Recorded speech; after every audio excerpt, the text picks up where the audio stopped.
Hey, I'm Kelly McCooeye. I'm the emotions coach. And today we're going to talk about how to stop being a bitch to yourself. Fun? Yeah. Because let's be real. If your best friend talked to you the way that you talk to yourself, you'd have blocked them years ago. Yeah. Show of hands. Who here has ever caught themselves saying something to themselves that they would never say to someone else? We're all out here hyping up our friends like, you're a queen, you're unstoppable, you're a magical badass. And then we turn around and say, oh, God, I have such a mess. Why can't I get it together? Why do we do this? Why are we absolute bitches to ourselves? The way that we speak to ourselves matters. Our self-talk isn't just harmless chatter. It shapes how we feel, what we believe, and ultimately how we live our lives. So before we get into how self-talk affects us, let's do a quick thought experiment. Think about the last time someone said something to you that really hurt you. Now compare that to a time when someone said something untrue to you and it didn't faze you at all. So if I walked up to you right now and said, I hate your blue hair, how would you react? You'd probably just laugh it off, right? Because it doesn't apply to you unless you have blue hair. But because you don't have blue hair, it's obvious that the comment is about me and not you. But if I said, wow, you look like you've gained some weight, and you have already been feeling like you put on a few pounds, or maybe you've just been telling yourself this morning that you look like a train wreck, that stings, right? Type oof in the chat if you've ever been hit hard by a comment because it was already a fear in your mind. The words that hurt aren't random. They hit because there's already a wound there. Here's my chink in the armor concept. Some words cut deep, or why some words cut deep. Negative thoughts don't just show up and ruin your day for fun. They find the places you're already hurting. Think of your self-worth, the way that you value yourself, like armor. Some areas are solid and insults just bounce off. But if there's a crack, an open wound, a sore spot, that's where the words get in. If someone calls you lazy or fat or unlovable and it hurts, it's because some part of you already believes it might be true. It's not the words doing the damage, it's the wound underneath it. And if we don't deal with the wound, we keep patching it with temporary fixes like fake positivity or pretending it doesn't bother us. The next time someone pokes at it, it still hurts like hell. The wounds we carry don't just sit there, they speak. They shape how we talk to ourselves and what we believe about our worth. That's why healing self-talk isn't just about changing words, it's about changing what's underneath them. Have affirmations ever felt fake to you? Drop a yes in the chat if you've ever struggled with these positive affirmations. For years, I thought I just needed to shut down negative thoughts because they were bad and I wasn't supposed to dwell on them. I didn't even think in terms of think positive. I simply just shut down the negative thoughts because they were bad and wasn't supposed to dwell on them. But what this did was force me to ignore how I really felt and paste fake positivity on top of that.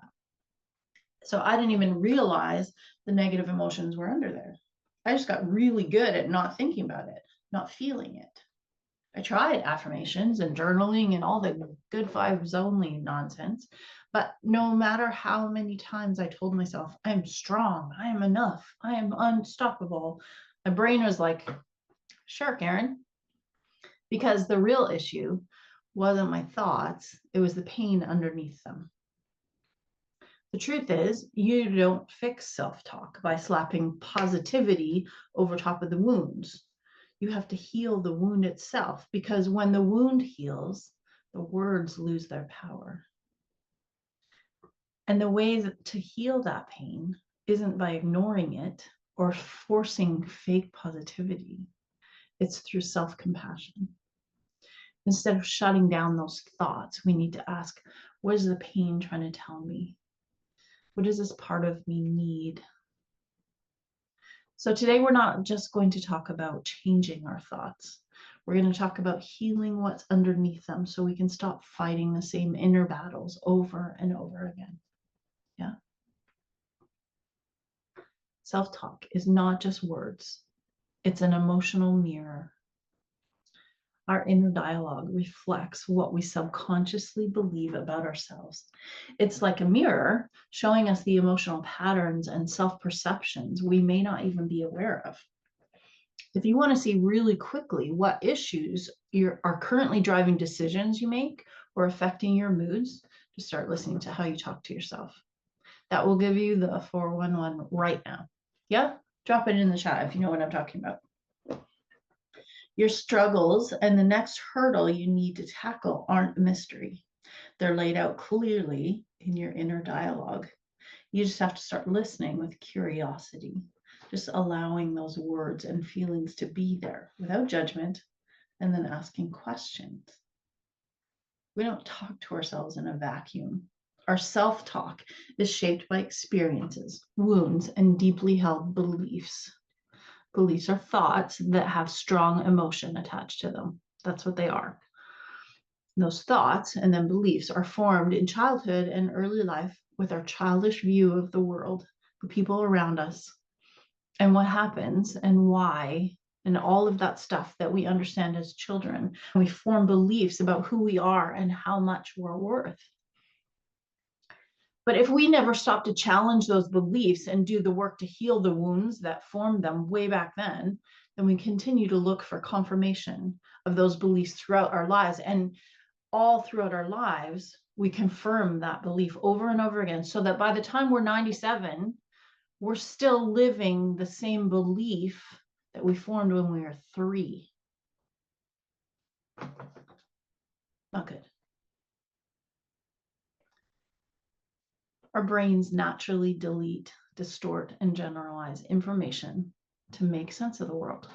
But when it comes to self-talk, those distortions often reinforce negative beliefs. If we don't actually question them, they shape our reality without us even realizing it. How many of you are going like brains exploding right now? Yeah. If I decided at 3 years old that I'm too much and who I am hurts people, and that's not just something I pulled out of a hat, those are actually decisions, beliefs that I made when I was very young. And I never take time to heal the wound that created that belief, then I will continue to live my life acting as though that belief is true. Not because I reasoned it out and decided to believe that, but because the emotion attached to that memory or experience is still stuck inside of me. Negative words only stick when there's already pain there. If there's no wound, the words would just slide right off. But as we heal the wounds, our armor becomes stronger. Not because we build walls, but because we no longer carry the pain that makes us vulnerable to those words in the first place. Ignoring your own intuition leads to burnout, exhaustion, staying in the wrong situations.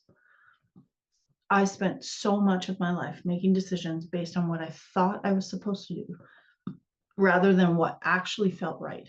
And every time I ignored my gut, my self-talk got harsher. Why can't I just be happy?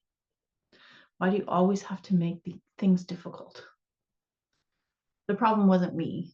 The problem was that I'd never learned to listen to myself in the first place. At one point, I was thinking I really needed to stop falling for the love bombing in dating. They keep telling me all this good stuff, and then bam, I'm in a relationship with someone who just wasn't who I thought they were. So I did what I do, and I went digging around inside to figure out why I do that, because I'm just a little weird that way, digging my own stuff just because the psychology of it fascinates me. And I met a part of myself that day that had felt completely forgettable since I was a baby. That part had carried that belief that I was completely forgettable my entire life. But when I saw it, that part of me, this baby, I didn't judge her. I felt compassion for that baby, that part of me that was stuck way back there. And it made sense, right? I kept falling for the love bombing because that part of me had always believed I was forgettable and was starved for affection. So, of course, when they start telling me all these wonderful things, I fall for it instead of seeing past it to see who they really were. And the way you do that, to figure out what's going on in there, you get curious, start talking to yourself with compassion. I talk to myself a lot. We all have inner parts that hold pain, fear, or trauma. We offload those pain and fear onto those parts. And then we exile them. We cut them off, disconnect from them. We also have parts that try to protect us from those exiled emotions by keeping us small, keeping us hyper aware of our flaws, or just anger or criticism, all of that stuff. Those protector parts are there to protect us from being overwhelmed by the pain or fear, and to protect that exiled part. So that voice in your head isn't actually trying to ruin your day. It's trying to protect you in the only way it knows how. Maybe it thinks that being hard on you will stop you from failing, or that keeping you small will keep you safe. Problem isn't its intention. It's the outdated way it's going about it. So these parts of ourselves always have a positive intention. The intention is always to protect us and take care of us. But they're stuck in those younger ages where we were hurt and wounded. They're stuck there and still trying to protect us as if they were children, as if we were children. We also have a core self that's our soul, our center. That part of us is the part that connects with spirit or the universe or source, or however you want to say it. When we interact with these parts of ourselves with compassion, instead of trying to shut them down, that's how we start to heal. How? Pain is disconnection. This is such a cool belief. I really love it. The reason why it's so cool is because if pain is disconnection, then the way to heal pain is through connection. We are naturally wired to have compassion and caring for children easily. Yeah. So when we interact with those parts of ourselves that are stuck in the past and stuck in the pain and the emotion of the past, we can offer compassion and connection to those children inside of us. And as we do that more and more, we train our brain that it's okay to treat ourselves with compassion instead of disdain, disgust, or harsh words. And we start to build an environment that's full of joy and gratitude and peace. Sound good? Anyone interested? Yeah. So now that we've identified that the negative thoughts are from those deep wounds and the deep beliefs, we're going to take a step further. Instead of asking about a belief, is this true? Because this isn't some mental exercise. We're going to ask, why does this feel true? Because it's not about logic, it's about emotion. And you can't out-logic a belief. The belief is there because of the strong emotion attached to the thought, and that emotion is stuck there. So the process to change a belief is never about changing your mind. It's about changing your emotion. It's about releasing the emotion by feeling it. So here's a quick process for you to start getting into how to change this self-talk. The first step is to become the watcher. You start to notice your self-talk.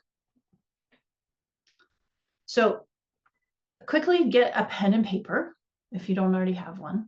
And I want you to write down a negative thought that you hear often. So just take a minute and do that. And once you have that written down, I want you to ask yourself, how does it feel when I think this thought? So we're just starting to be aware of what's going on in our minds, yeah? You can't heal what you don't see. Most of us run around on autopilot, repeating those thoughts without questioning them. We just let our brains run wild like toddlers with scissors, never stopping to be aware of what's going on in there. So once you've got your thought written down and asked yourself, okay, how does it feel when I think this thought? Then I want you to ask yourself, where did this thought come from? Is it your voice? Is it someone else's from your past? Pro tip, even if it is a memory or a voice of someone else, it's still your brain. That person clearly is not inside your brain speaking. It's a part of you that's repeating and perpetuating that voice. So the real question is, why? What does that part think it's protecting you from by repeating that voice?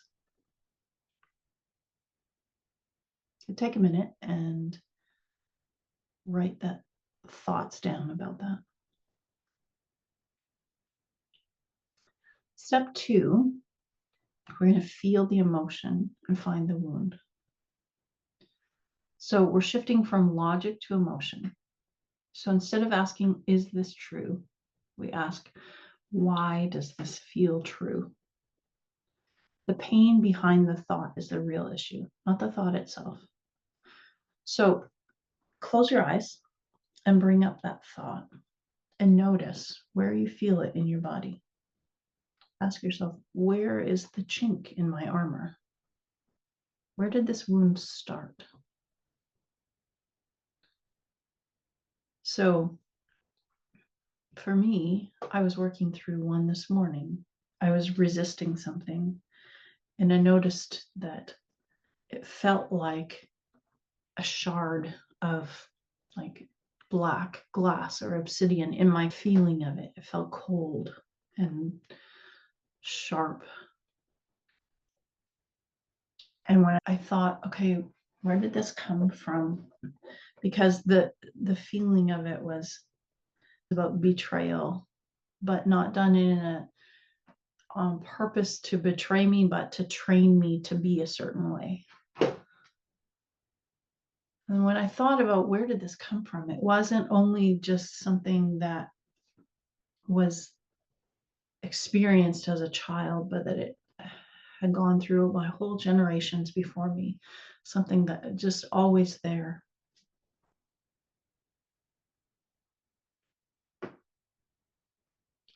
So when we replace this thought with a new emotion, this is why positive thinking alone doesn't work. You can't slap an affirmation on top of a deep wound and expect it to heal. You have to feel the old stuck emotions to clean the wound and then feel a new, more empowering emotion in its place. So going back to that example of this shard of glass, I asked the generations before me in my mind, because I think in visually, I think in talking to people in my head all the time.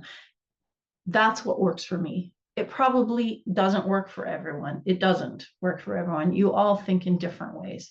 You just do what works for you.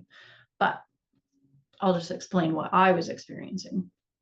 So when I asked the generations that had come before me, the people that I could see in my mind, what needed to happen to break this thing, and they're just like, well, you just take it out and smash it.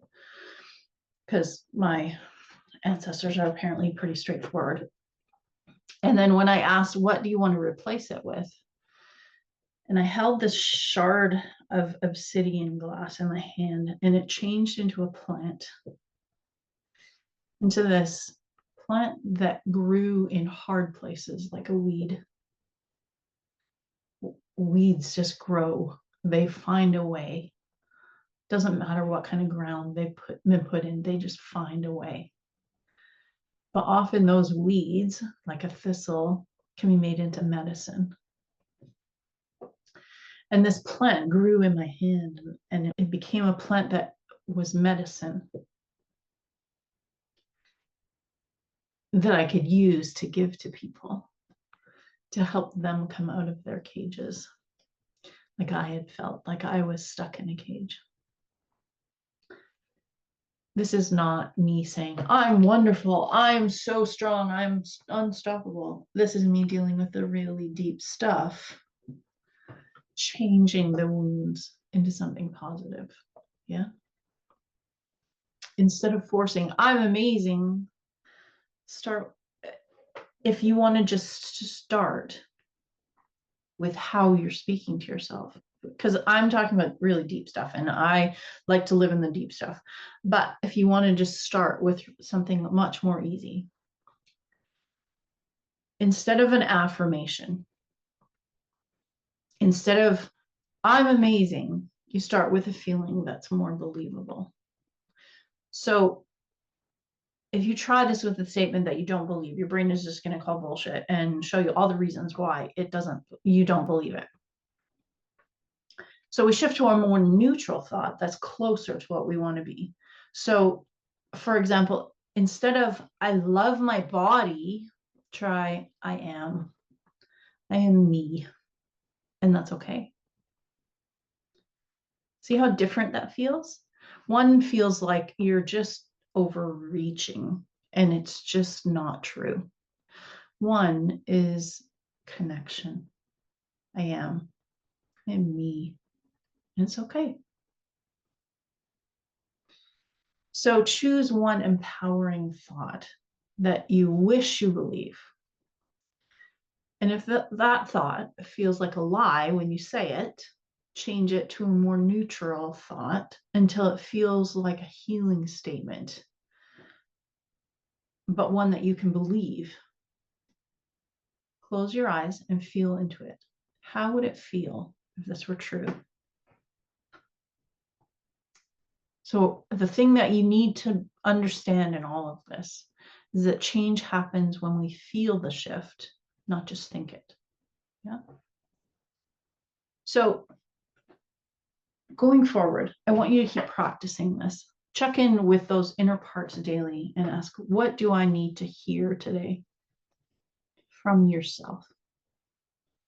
Notice when your thoughts trigger emotion, because that's where healing is needed. Just notice it, write it down.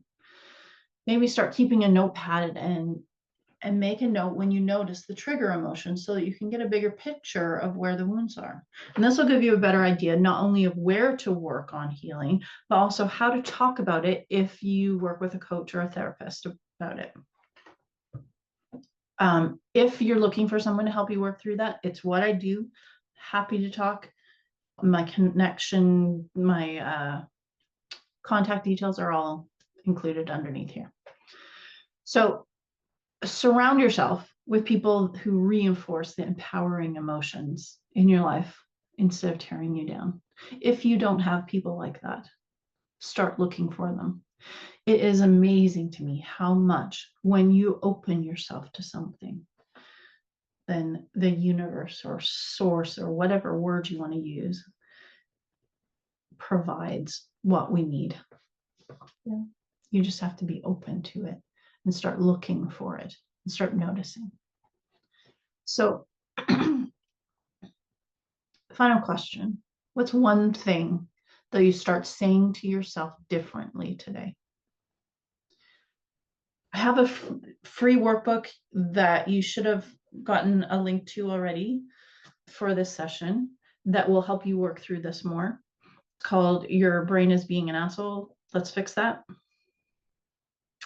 You are also welcome to book an alignment call where I'll give you a bunch of questions for you to answer, and then we'll jump on a call and give you really practical things that you can do to start stepping more into alignment with who you are.